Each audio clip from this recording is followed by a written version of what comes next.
మన ప్రభువు రక్షకుడగు యేసుక్రీస్తు వారి పరిశుద్ధమైన నామలో మీ అందరికీ కూడా నా హృదయపూర్వకమైన వందనాలు తెలియపరుస్తున్నాను.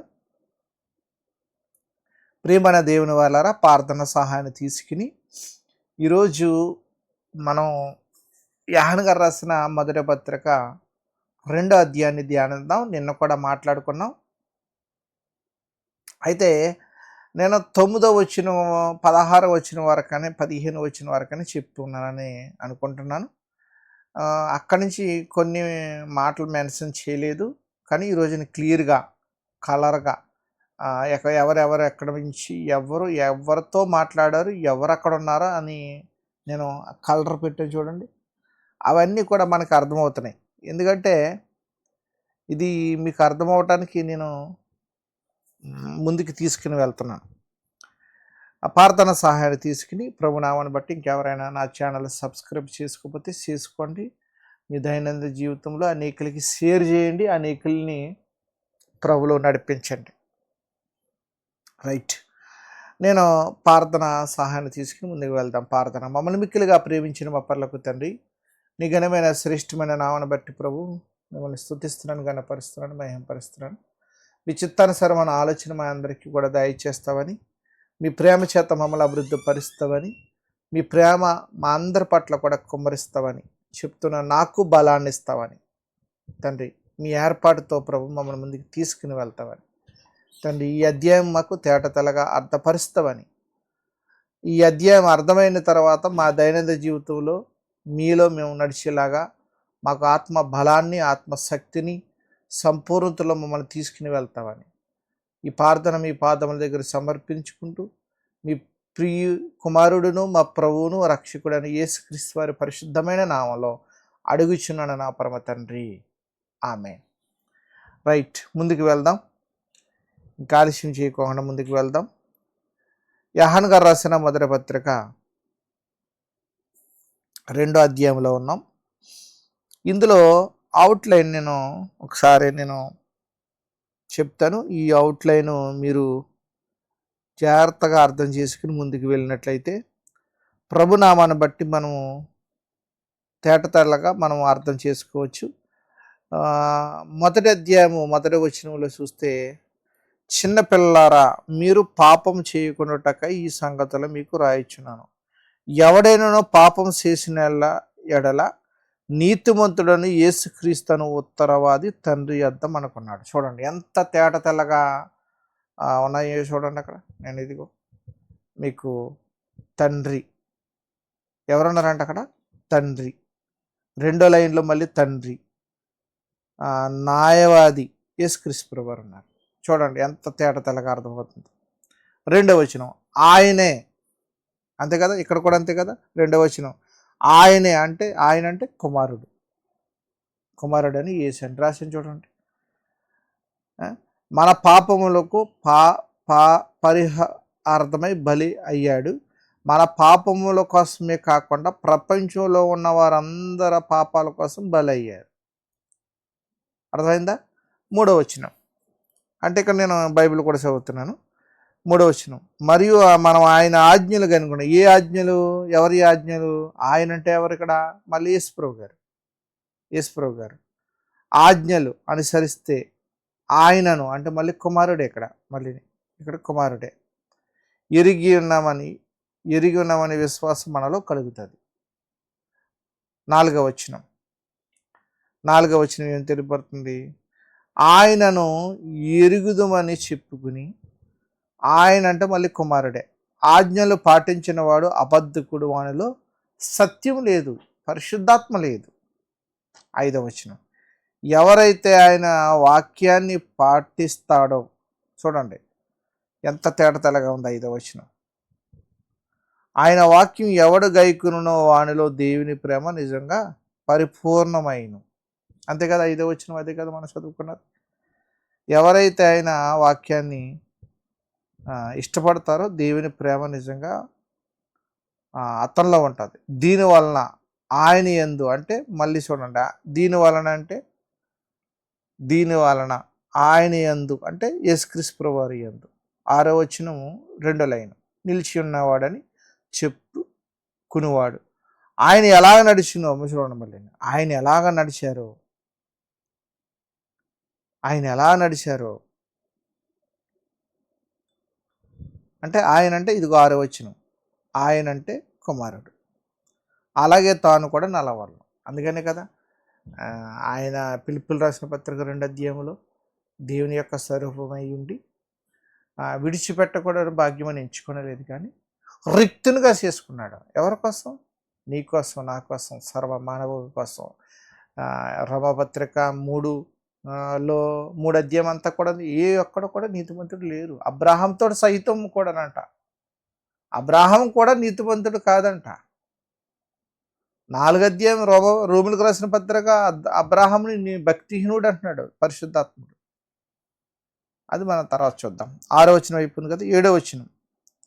7వ వచనం ఏంటి? నేను మీకు 7వ వచనం, ప్రియులారా, మొదటి నుండి మీకున్న పూర్వాజ్ఞ కానీ క్రొత్త ఆజ్ఞ నేను మీకు రాయట్లేదు. ఈ పూర్వపు ఆజ్ఞ మీరు వినిన వాక్యమే. వాక్యం అంటే ఎవరు? యేసుక్రీస్తు ప్రభువారు, అంతే కదా. అయినను నేను మీకు రాస్తున్నది క్రొత్త ఆజ్ఞే. ఇది ఆయన యందు కుమారుని యందు మీ యందు సత్యమై ఉన్నది. చీకటి గతించి నిజమైన వెలుగు ఇప్పుడు ప్రకాశిస్తుంది. నిజమైన వెలుగు అది, నిజమైన వెలుగు. 8వ వచనంలో, 8వ వచనంలో కొన్నాం కదా. మరియు క్రొత్తాజ్ఞ మీకు రాయిచున్నాను, చీకటి గతించుచున్నది. చీకటి గతించడం అంటే ఏంటి? అపవాది యొక్క క్రియలు లయపరిచేశారు ఆయన వచ్చి. ఆయన మనల్ని కడిగేసాడు. ఆయన హెబ్రీయులకు రాసిన పత్రిక 2వ అధ్యాయంలో అంతా కూడా పరిశోధించుకోండి. పరిపూర్ణత చేసేసారు. 9వ వచనం చూడండి. వెలుగులో ఉన్నావని చెప్పుకునిచు తన సహోదరుని ద్వేషించేవాడు ఇప్పటి వరకు కూడా చీకట్లో ఉన్నాడు. కయ్యోనులాగా ఉండకూడదు మనం. కయ్యోను చీకట్లో నడిచాడు, చీకటితో వెళ్ళిపోయాడు. హేబేలు వెలుగులో నడిచారు, ఏబేలు విశ్వాసం ద్వారా నీతోటి నాతోటి కూడా మాట్లాడుతున్నారు, అంతే కదా. 10వ వచనం, తన సహోదరుని ప్రేమించేవాడు వెలుగులో ఉన్నవాడు. చూడండి ఎంత మాట అన్నారో యహాన్ గారు. సహోదరుని ప్రేమిస్తున్నావా? కోప్పడుతున్నావా? నీ స్థితి ఎలా ఉంది? మన పద్ధతులు ఎలా ఉన్నాయి? మనం గమనించాలి. 10వ వచనాన్ని మనతోటే మాట్లాడుతున్నారు పరిశుద్ధాత్ముడు. 10వ వచనంలో ఇక్కడ బ్రాకెట్లో ఆయనలో అంటే కుమారుడు అని చూడండి ఎంత తేట తెల్లగా నేను చెప్పాను. 8వ వచనాన్ని మళ్ళీ చదవనా? 8వ వచనం కూడా కుమారుడేనండి.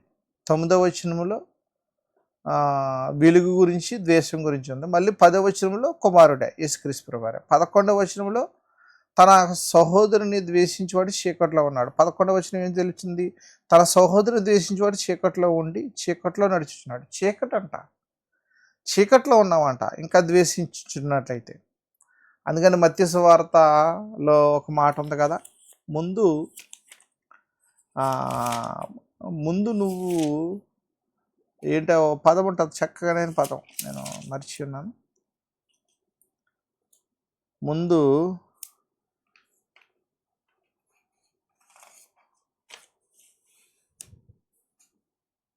అంటే ఎదుటి వాళ్ళని దూషించినట్టయితే ఆ మాట, ఒక మాట మనకి మంచి తేట అయిన మాట అండి. మత్తయి సువార్తలో మర్చి ఉన్నాను, తర్వాత చూద్దాం గుర్తొచ్చినప్పుడు. ఓకే, ఎన్నో వచనంలో ఉన్నామంటే 10వ వచనంలో ఉన్నాం కదా. తన సహోదరుని ప్రేమించిన వాడు వెలుగులో నిలిచున్నాడు, అభ్యంతరకరమైనది ఏది లేదు. అంటే ఏ 10వ వచనంలో ఏం తెలిసిపోతుంది? వెలుగులో ఉన్నట్టు. 11వ వచనంలో ఏంటిది? తన సహోదరుని ద్వేషించేవాడు చీకటిలో ఉన్నాడు. 11కి 10కి చాలా తేడా ఉంది. 10వ వచనంలో వెలుగులో ఉన్నాడు వ్యక్తి, 11వ వచనంలో చీకటిలో ఉన్నాడు. 12వ వచనం చూడండి. చిన్నపిల్లారా ఆయన నామం బట్టి, ఆయన అంటే యేసు ప్రభు గారు, నామం అంటే యేసు ప్రభు గారే కదా నామం. మీ పాపములు క్షమింపబడిన కనుక మీకు రాయిచున్నాను. మన పాపాలు క్షమించారు ఆయన. ఎవరి ద్వారా? క్రీస్తు ద్వారా. ఎవరు పంపారు? యేసు ప్రభు గారిని తండ్రి అయిన దేవుడు పంపారు. ఎవరు మన కోసం రక్తం కార్చారు? యేసు ప్రభు గారు. యేసు ప్రభు గారు కూడా దేవుడేనా? ఆయన దేవుడే. పైన తండ్రి కూడా దేవుడే, పరిశుద్ధాత్మ దేవుడే. ఇలా మనం అర్థం చేసుకుని ఏకసారం కలిగి ఉన్నారు, ఏకతత్వం కలిగి ఉన్నారు, పనులు వేరు. 13వ వచనం. ఒక్క స్వభావం కలిగి ఉన్నారు. మళ్ళీ 13వ వచనం. 12వ వచనం అయిపోయింది కదా, 13వ వచనం. తండ్రులారా, తండ్రులకి 13వ వచనం. మీరు ఆది నుండి ఉన్నవాడిని. ఆది ఎవరు? మొదటి ఉన్నవాడిని అని రాశాను ఇక్కడ. కుమారుడు. ఆది ఉన్నవాడు ఎవరు? కుమారుడే. మీరు ఇంకా 14వ వచనానికి వచ్చి, చిన్నపిల్లారా మీరు తండ్రిని ఎరిగి ఉన్నారు కనుక మీకు రాయిస్తున్నాను. అంటే తండ్రి అంటే తండ్రి, కుమార, పరిశుద్ధాత్మలో తండ్రి యెహోవా, ఆయన గురించి అండి. మొదట ఉన్నవాని అంటే మళ్ళీ చూడండి 14వ వచనంలో కూడా మొదటనే ఉన్నవాని గురించి, మీరు ఆది నుండి ఉన్నవాని ఎరిగి ఉన్నారు కనుక మీకు రాయిస్తున్నాను. యవనస్తులారా, చూడండి ఒక్కో పదం మనల్ని కదిలిస్తుంది. చూడండి, యవనస్తులారా మీరు బలవంతులు, దేవుని వాక్యం మీలో నిలుస్తుంది, మీరు దుష్టిని జయించారు కాబట్టి మీకు రాస్తున్నాను. దుష్టుని జయించడం అంటే ఏంటంటే చెప్పనండి, యోహాను సువార్త 16 అధ్యాయంలో మీరు గుర్తుపెట్టుకున్నట్లయితే 8-11 చూసుకున్నట్లయితే పరిశుద్ధాత్ముడు వచ్చి ఒప్పింపచేసాడండి. కుమారుని ఒప్పుకోబడతమే మరణకరమైన పాపంలో ఉన్నాం మనం. ఇందులోనే ఉంటుంది. మళ్ళీ యోహాను గారు రాసిన మొదటి పత్రికలోనే ఉంటుంది అన్నమాట. 15వ వచనం. ఈ లోకములోనైనను లోకములో ఉన్న వాటిని ప్రేమింపకడి. ఎవడైనా లోకంలో ప్రేమిస్తే తండ్రి ప్రేమ వానిలో ఉండదు. ఎంత ప్రమాదంలో ఉన్నామో చూడండి. లోకంలో ఉన్నవారు అందరూ ఏమైపోతారు? ఇప్పుడు చాలా ప్రాబ్లం పడిపోతారు కదా. తండ్రి ప్రేమ ఉండదు. 16వ వచనం చూడండి. లోకంలో ఉన్నదంతయు. లోకంలో ఉన్నదంతా ఏంటి? మళ్ళీ లోకం అంటే మనుషులు, మట్టి కాదు. లోకం అంటే మనుషులు. లోకంలో ఉన్నదంతయు అనగా శరీరాశ, నేత్రాశ, జీవపుడంబం ఇవి తండ్రి వల్ల కలిగినవి కావు, లోకం వలనవే కలిగినవి. లోకాన్ని జయిస్తున్నాడు వాడు, లోకానికి సింహాసనంగా చేసుకున్నాడు వాడు. ప్రకటనలో ఉంటుంది. లోకం దాని ఆశ గతించిపోచున్నవి. 17వ వచనం చదువుతున్నాను. లోకం దాని ఆశ గతించిపోచున్నవి కానీ దేవుని చిత్తాన్ని ఎవరైతే నిరంతరం జరిగిస్తారో వారు నిరంతరం కూడా జీవిస్తారు. తర్వాత 18వ వచనం. చిన్నపిల్లారా ఇది కరవడి గడియ, క్రీస్తు విరోధి వచ్చినని మీరు వింటారు కదా, ఇప్పుడు అనేకులు క్రీస్తు విరోధులు వచ్చి ఉన్నారు. 19వ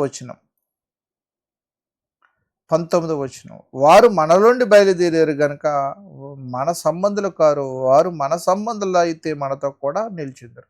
ఇదే గుర్తుపెట్టుకోండి. క్రైస్తవులు అన్న వాళ్ళు, కడగబడిన వారు, పరిశుద్ధపరచబడిన వారు ఎప్పుడు మనతో అంటి పెట్టుకుని ఉంటారు. కష్టం వచ్చినా, బాధ వచ్చినా, ఇక్కడ మాటలు అక్కడ, అక్కడ మాటలు ఇక్కడ, మనిషిని ముఖస్తుతి ఏమంటారు దాన్ని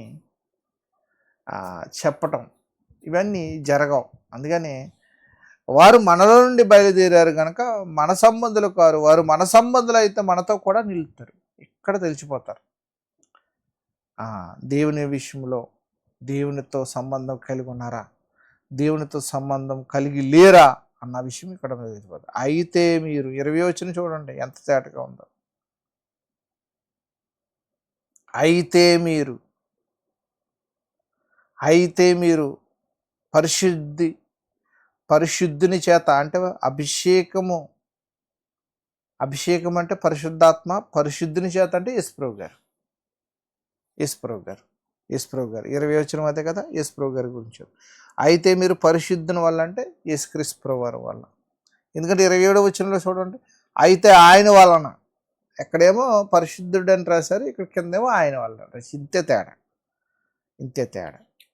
కాబట్టి 21వ వచనం. సత్యముని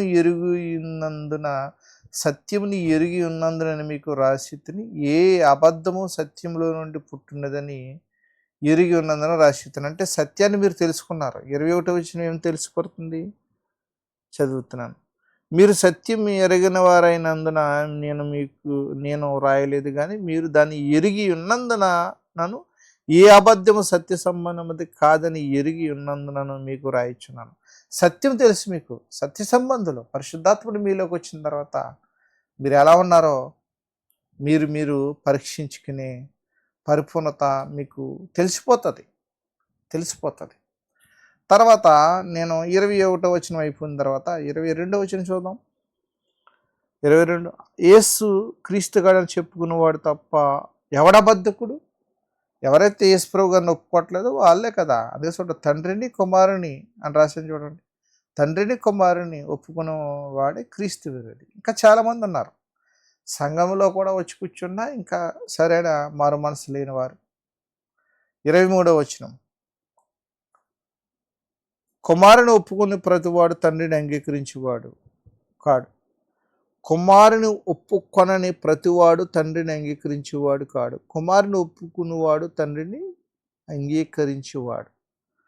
కుమారుని ఒప్పుకొనివాడు ఇద్దరిని తండ్రిని కూడా అంగీకరించిన వ్యక్తి కాదు. తర్వాత కుమారుని ఒప్పుకున్నవాడు తండ్రిని కుమారుని కూడా ఒప్పుకుంటాడు. 24వ వచనం అయితే మీరు మొదటి నుండి దేన్ని వింటారో అది మీలో నిలవండి. ఏం నిలవాలి? మొదటి మీరు విన్నది మీలో నిలిచినట్లా మీరును కుమారుని యందు తండ్రి యందు ఉన్నారు. ఏంటది? జీవం, రక్షణ, కృపనేవాడ, ఇవన్నీ మనకు గుర్తవుతాయి. 25వ వచనం నిత్యజీవం అనుగ్రహిస్తున్నది ఆయనే తాను మనకు చేసిన వాగ్దానం. నిత్యజీవం అనుగ్రహిస్తున్న ఆయనే అంటే తండ్రి మనకు వాగ్దానం చేశారు.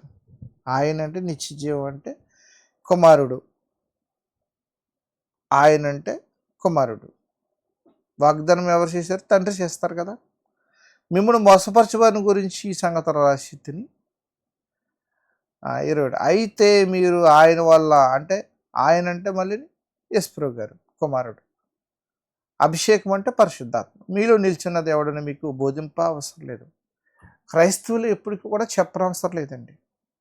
సత్యాన్ని వాళ్ళు అవలంబిస్తుంటారు, సత్యం ప్రకారంగా నడుస్తారు, దేవుని విషయంలో వాళ్ళు ముందుకు వెళ్తారు. వాళ్ళకి 27వ వచనం చాలా మనకి ఒక సంఘంలో నడిచే ఒక పరిపూర్ణమైన వచనం అన్నమాట. అది సత్యమే, అబద్ధం కాదు. అది మీకు బోధించిన ప్రకారం ఆయన యందు కుమారుని యందు నిల్చుండి. ఆయన అంటే మళ్ళీ ఇక్కడ కుమారుడు. మొదటి వచ్చిన 27వ వచనం మొదట్లైన ఆయన వల్ల అంటే కుమారుడు. అభిషేకం అంటే పరిశుద్ధాత్మ. అవసరం లేదు, ఆయన అంటే మళ్ళీ పరిశుద్ధాత్మ మీకు బోధించుచున్నది. పరిశుద్ధాత్మ మనకు తెలియపరుస్తుంది. 28వ వచనం కాబట్టి చిన్నపిల్లలారా ఆయన ప్రత్యక్షమైనప్పుడు మనకు ధైర్యం కలిగినట్లు ఆయన రాకడ ఎందంటే కుమారుడు ఎదుట సిగ్గుపడకుండా ఆయన అంటే కుమారుడు ఎదురు నిలిచి ఉన్నాం. 29వ వచనం ఇంపార్టెంట్ చూడండి. ఆయన అనగా ఇక్కడ నీతిమంతుడు కుమారుడు ఇద్దరిని ఎవరినో మనం కన్ఫర్మ్ చేయలేమంటే అసలు ఇక్కడ తండ్రిని కుమారుని చూడు. ఆయన నీతిమంతుడిని మీరు ఎరిగి ఉన్న ఎడల నీతిని జరిగించి ప్రతివాడు ఆయన మూలంగా పుట్టి ఉన్నాడు అంటే దేవుని మూలంగా పుట్టి ఉన్నాడు. అంతే కదా. సందర్భం బట్టి ఇక్కడ తండ్రి అంటారా? మరి ఆయన నీతివంతుడు. మరి పిలాతు ఏమన్నారు? పిలాతు వాళ్ళ భార్య ఏమన్నది యేసుప్రభు గారి గురించి? ఆమె ఆ నీతివంతుడు జోలికి వెళ్ళకు, ఈ ఉదయాన్ని నాకు దర్శనం వచ్చింది, కల వచ్చింది, చేతులు గడిగేసుకున్నాడు అంతే, అపరాధం పడుకోకుండా. నేను దొంగను విడిపించాలా, ఈయన విడిపించడానికి ఎక్కువ ప్రయత్నించిన పిలాతు వాళ్ళ కేకలే నగ్గాయంట.